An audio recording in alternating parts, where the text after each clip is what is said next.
جس طرح ہم لوگ کبھی کبھی پاکستان کے علاقے پنجاب میں جو مؤذن اذان دیتے ہیں ان لوگوں کا ہم مذاق اڑاتے ہیں، غلط ہے یہ۔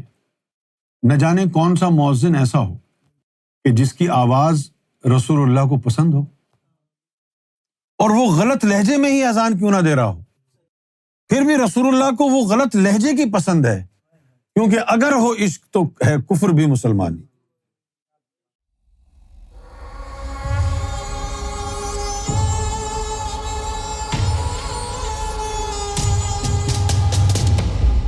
یہ بات نہ عام لوگوں کو کبھی سمجھ میں آئی ہے اور نہ کبھی آئے گی۔ مولویوں کا سارا زور اس بات پہ ہے کہ قرآن کی تلاوت بالکل صحیح لفظوں کے ساتھ کرو ورنہ گناہ ملے گا۔ یہ بات بالکل ٹھیک ہے عام آدمی کے لیے۔ اگر کوئی اللہ کا پیارا ہو، اگر کوئی ولی اللہ جس کے سینے میں رب کا جلوہ ہو، اگر ایسا ولی جس کے سینے میں رب کا جلوہ ہے، وہ قرآن کی آیت کو اپنے لہجے میں پڑھے جو صحیح بھی نہ ہو، تب بھی اس میں فیض ہوگا، صحیح لہجے میں فیض نہیں ہوگا۔ جس طرح ہم لوگ کبھی کبھی پاکستان کے علاقے پنجاب میں جو مؤذن اذان دیتے ہیں ان لوگوں کا ہم مذاق اڑاتے ہیں، غلط ہے یہ۔ نہ جانے کون سا مؤذن ایسا ہو کہ جس کی آواز رسول اللہ کو پسند ہو، اور وہ غلط لہجے میں ہی اذان کیوں نہ دے رہا ہو، پھر بھی رسول اللہ کو وہ غلط لہجے کی پسند ہے، کیونکہ اگر ہو عشق تو ہے کفر بھی مسلمانی، نہ ہو تو مرد مسلمان بھی کافر و زندیق۔ اور واقعہ بھی ہے بلال حبشی کا۔ کچھ صحابہ کرام نے حضور سے شکوہ کیا، شکایت کی کہ یا رسول اللہ، یہ جو بلال ہے یہ اذان صحیح نہیں دیتا، اس کا تلفظ ٹھیک نہیں ہے۔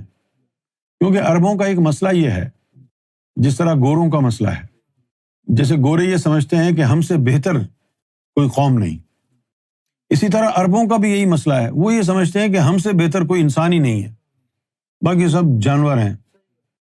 ان کو اپنی ثقافت پر، ان کو اپنی زبان پر بڑا تکبر۔ اور بلال حبشی جو تھے وہ افریقن تھے، ایتھیوپیا سے آئے تھے۔ اس زمانے میں اس کو حبشہ بولتے تھے، آج وہی حبشہ ایتھیوپیا کہلاتا ہے۔ اس لیے ان لوگوں کو جو وہاں سمندر پار کر کے آئے تھے افریقہ سے، ذرا کم اہمیت دیتے تھے، اور یہ کہتے تھے بھی ان کا جو لہجہ ہے وہ صحیح نہیں ہے۔ حالانکہ آپ یقین جانیں، افریقہ میں ایک ملک ہے سوڈان، جو سوڈان کے لوگوں کی جو عربک ہے وہ سعودیہ کے لوگوں سے بھی اچھی ہے، فصیح عربی بولتے، لیکن صرف عربی کی بنیاد پر تو آپ مومن نہیں بن سکتے نا۔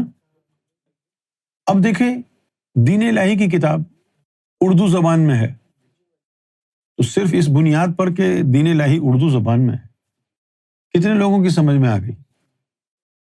غیبت کے بعد غفور بھائی سے میں نے ایک سوال کیا، میں نے کہا غفور بھائی دین الہی کی کتاب پڑھی ہے، کیسی لگی؟ اب چونکہ انہوں نے سرکار کے ساتھ وقت بہت بتایا ہے نا، دورے پہ جاتے تھے آگے پیچھے ادھر ادھر، پھر امریکہ کا جب دورہ ہوتا تو وہاں سرکار کے ساتھ 2 مہینے یہ رہے، بہت قریبی ایک تعلق بن گیا۔ تو اتنے قرب میں رہنے کی وجہ سے تقریباً ساری ہی جو تعلیم ہے وہ سرکار سے براہ راست خود زبانی سنی۔ تو سرسری طور پر غفور بھائی نے وہ کتاب پڑھ لی اور کہا کہ یہ ساری باتیں تو ہم نے سرکار سے پہلے بھی سنی ہیں۔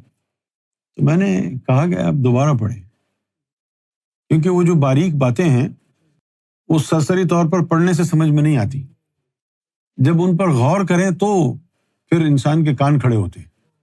یہاں پہ یار یہ کیا ہے؟ کیونکہ مجھے یاد ہے سرکار کو یہ بات معلوم کہ میں شاعر بھی ہوں، سرکار کو یہ بات بھی معلوم کہ میں نے اردو ادب میں ماسٹرز ڈگری کی ہے۔ یہ بات معلوم تھی سرکار کو، اسی لیے جب دین الہی کا مسودہ مجھے دیا تو سرکار نے مجھے یہ کہا کہ جیسا میں نے لکھ کے دیا ہے ویسا ہی لکھنا، اپنی طرف سے اس میں کچھ کانٹ چھانٹ نہیں کرنا کہ بھئی یہ لفظ یہاں نہیں ہونا چاہیے، یہاں ہونا چاہیے۔ تم گرامر ورامر نہیں دیکھنا اس کی، جیسے میں نے لکھا ہے ایک نقطہ بھی نہ شامل کرنا نہ ہٹانا، یعنی من و عن، جیسا کا تیسا وہ تم ٹائپ کر دو۔ اس کے باوجود بھی کئی مقامات پر جو ہے میں رک گیا۔ تو ایک مقام ایسا تھا کہ جہاں پر میں نے جو ہے یعنی سرکار کی بارگاہ میں عرض کیا، میں نے یہ سوچا کہ چلو میں نہیں کر سکتا، میں سرکار کی بارگاہ میں لے جاتا ہوں، کوئی نقطہ آگے پیچھے نہیں کر سکتا، اجازت نہیں تھی نا، تو چلو سرکار کی بارگاہ میں لے جاتا ہوں۔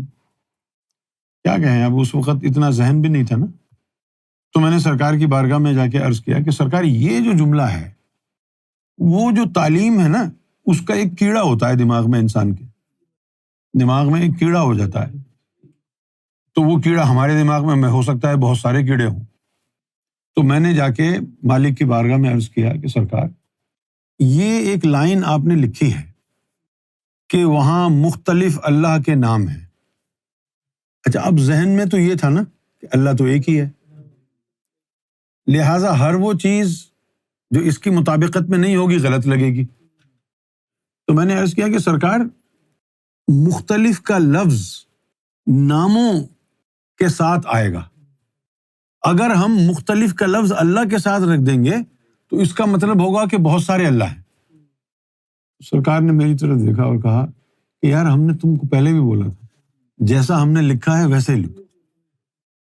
تو میں نے عرض کیا کہ سرکار وہ یہ جملہ اس طرح ہے نا کہ اللہ کے مختلف نام، لیکن یہاں لکھا ہے مختلف اللہ کے نام، وہ میری سمجھ میں نہیں آ رہی تھی بات۔ سرکار نے فرمایا کہ جو بھی لکھا ہے نا تم ویسے ہی لکھ دو۔ کئی مقامات ایسے ہیں دین الہی میں، اب دیکھیں نا لوح محفوظ میں مختلف زبانیں، مختلف کا مطلب ہے مختلف جنس کی، کئی جنس اجناس کی زبانیں ہیں، کوئی یہ کوئی وہ کوئی وہ کوئی وہ، مختلف کلمے، مختلف جنتر منتر، پھر آیا مختلف اللہ کے نام۔ تو میں نے کہا کہ سرکار یہ زبانیں مختلف، کلمے مختلف، جنتر منتر مختلف، تو یہاں اللہ کے نام مختلف، تو اللہ کے مختلف نام یہ صحیح ہے؟ سرکار نے فرمایا نہیں، جو لکھا ہے وہ صحیح ہے۔ مختلف صورتیں، حتیٰ کہ جادو کا عمل بھی درج ہے۔ تو اب یہ ایسی باتیں ہیں نا کہ جو آدمی سرسری طور پر پڑھ جائے گا تو وہ تو سمجھ میں نہیں آئیں گی، اور پھر وہاں رک جائے کہ مختلف اللہ کے نام، اگر زور نہ دیں ذہن پہ تو آپ گزر جائیں گے، وہی سمجھیں گے اللہ کے مختلف ناموں کی بات ہو رہی ہے، لیکن یہاں اللہ کے مختلف ناموں کی بات نہیں ہو رہی، یہاں مختلف اللہ کی بات ہو رہی ہے۔